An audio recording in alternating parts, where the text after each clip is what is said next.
Hi, I'm Steve Wolf, and a lot of you wondered, how do they blow up boats on movies? Well, today, I'm going to show you.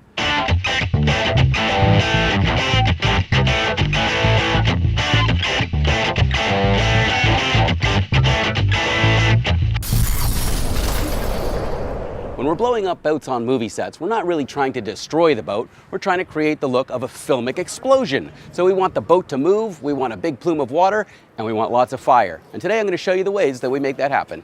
So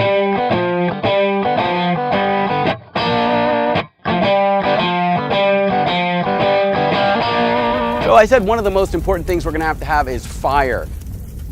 And to make fire, you have to have 4 ingredients. You have to have fuel, that's anything that burns, oxygen, you have to have heat, and you have to have a chemical reaction. And the more you can get the fuel and the oxygen to mix, the more fire you get. So instead of having a puddle of gasoline, which is a liquid, and liquids don't burn, by the way, only gases burn, we have to take the gasoline and turn it into a gas in the atmosphere. And we're going to do that by shocking it from the bottom with a small explosive that lifts it up, forces the gas to mix with the oxygen, and create a huge fireball. I've created a device that allows us to easily create these huge plumes of fire wherever we need them. It looks like this. I've got a 4-inch pipe, a black powder charge, an electric match that allows me to be at a safe distance. This goes in here, gasoline goes on top, and when we fire that off, so here's how we launch the gasoline. I said that we're going to have to mix the fuel and the oxygen, and the way we're doing that is by taking a small fireworks shell, and I'm just going to poke a hole right in there. That's going to allow me to put an electric match inside that. So typically when we're lighting fireworks, we use the fuse because we want this lift charge here to shoot the fireworks up into the air. I want the firework to go off in here, so I'm putting the electric match right in there and wrap that up, and that'll allow me to shoot that on the ground, or inside this pipe actually. Before I put it in, I like to make sure that it's wrapped up tightly and waterproof to make sure that if any gasoline gets loose inside here, it doesn't get inside the charge and wet it. So the fuel that we're going to be using for most of this explosion is coming from gasoline. So I'm going to take some gasoline. I don't want the gasoline getting loose all over the boat. I just want it specifically where I need it so that I can atomize it. So I'm going to put the gasoline into a Ziploc baggie. There we go, Stephen. And then we're going to zip that up, take out any extra air. Okay, good. And then we're going to double bag that to make sure that it doesn't leak. Just to make sure that we don't have gasoline and our charges all sitting around while we're waiting, we're going to wait to actually place these in until these are put on the boat exactly where we need them. In order to make sure that we're making movies as environmentally responsibly as possible, we want to make sure that we're only burning the fuels that we put on the boat that are deliberately designed to be part of the explosion. We don't want hydraulic fuel, oil, gasoline, and other things from the boat burning. So we're going to be going through here and taking out everything flammable so that the only thing you see burning are the special effects fuels. We're going to be mixing a chemical today called helix, which is a binary explosive. And binary explosives means that it's made out of things that when shipped separately are not explosive, so they're much safer. But when you take them and you mix them together, they become an explosive cocktail. We're going to put a little bit of that in here, and I'm going to shake that up. And now this is right away something called cap sensitive. That means if you put a blasting cap on here now, you've got an explosive that's ready to go, no waiting. So I'm going to put the rest of this in here, pour that in, and these have been pre-measured at the factory so that if you take a full bottle of one and add it to the full bottle of the other, you get exactly the right ratio of chemicals that you need to create that explosion. Now, when we talk about high explosives, low explosives, and blasting agents, we're not actually talking about the capability of that chemical reaction. What we're talking about is how much energy it takes to start the reaction.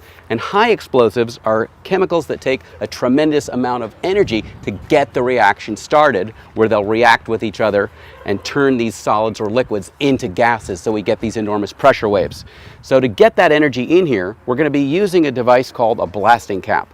And a blasting cap is initiated electrically. It has a very high-powered explosive at the end, and when we insert that into this specially made holder on the side of the bottle, it allows us to get the hottest part of that explosion, the most bristle part of that charge, right up against this liquid, and that's going to ensure that we get a very successful explosion.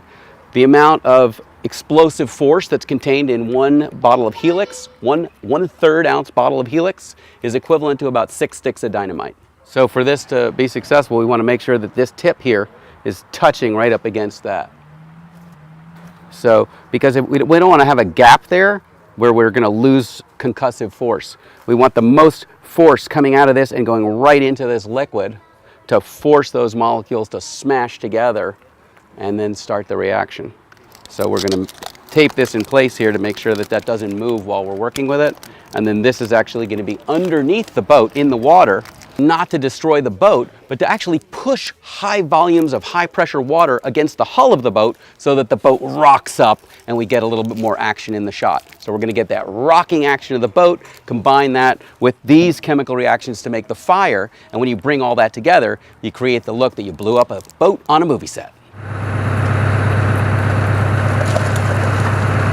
So right now I'm taking the devices that are going to hold the charges, I'm going to place them where I want fireballs to emanate from the boat. So I think it would look really cool if we had one blowing out through here. So we placed a pad right here. We're going to put that charge right on there. And I'm going to take advantage of the presence of this little mini fridge right here. Thank you, Max. We're going to place this right here, and then that's going to angle a gas charge right up through here. So we're taking advantage of two holes that are already in the boat to shoot fire out of, so we can get the most fire with the least actual damage to the boat, because we don't want to create shrapnel or anything that would hurt anybody. All right, so right now I'm going to take these charges, I'm going to start putting them in here. And we want to make sure that they don't move around when we're in there. So we're going to make a little loop here, come back around like that, and twist these up. And then we'll take a big spool of wire and hook all these up together. And we want to make sure that the wires that go to them are twisted together, that's called shunted, to make sure that no electricity can get in here before we want it to. So we're going to be able to wire this onto our yellow line.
Anything else in here is going to blow up. We're going to take this, we're going to wire a stress relief into it, like that. Now we're going to make the final tie-in. So this now ties the blasting spool to everything else.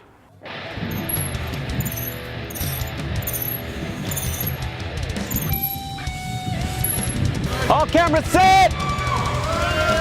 Fire in the hole! 3, 2, 1!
All right.